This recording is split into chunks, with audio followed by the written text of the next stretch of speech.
I think it's probably, like he said, probably the hardest 6, 7 months I think I've experienced in my professional life, for sure. I'd never worked harder for anything, and I kept going because I would just not quit. That was not something that was even an option, and luckily for me, it wasn't an option for Chad either. So I got through that, and I learned judo, jiu-jitsu, gun fu, hand-foot combat, things that just not only are they needed for this movie, but they will serve me in life. And that was another reason, you know, for being there. And now I think I have the bug, like I just want to keep going and going and going and going. I think she is someone who, like John, has done the same job that he's done. She's been revered that way. We find her, she's now sort of not in the game anymore like she used to be. She's been promoted to a higher level, and she's sitting, you know, a bit above it all in some ways as well. But because of John, she gets lured back into the game because of those coins. When you get a coin, when you get the call, you have to answer. It's their code of ethics. And so she has to do the very thing she doesn't really want to get, you know, back involved with. But her daughter is also at stake. So I think Sofia brings a little bit of heart to the movie, a little bit of heart and soul. She represents something real and tangible for, you know, what she's fighting for.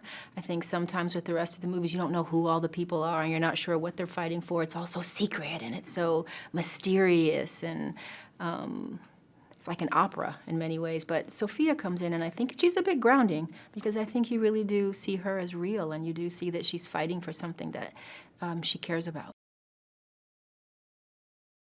It's stellar. I mean, you don't get to show up and do what he does without having a stellar work ethic. He's determined, he's relentless in his pursuit, he's talented in this area, and he's fearless. He will try and do anything, and he won't stop until he gets it right.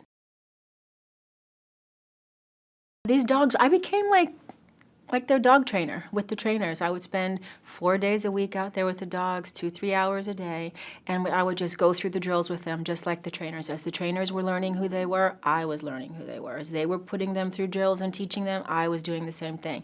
So that at the end of the day, I could command them just like the trainers could command them. And it was a real relationship that was built, and there were 5 of them. 5 different dogs that, you know, played different. 2 in the movie, but it took 5 dogs to play 2 guys.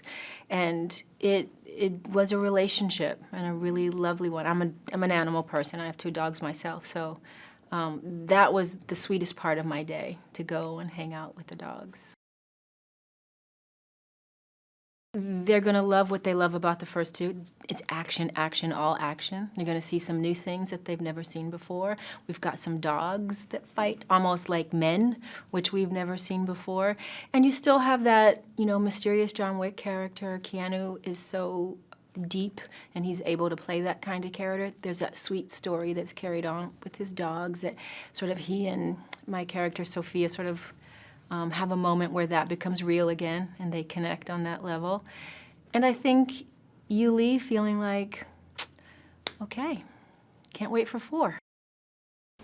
Hey there, here's today's Daily Fact. Now, Edward Norton actually punches Jared Leto in the Fight Club. While most of the fighting in the Fight Club were rehearsed, Edward Norton actually managed to punch Jared Leto in the face during one of the movie's fight scenes.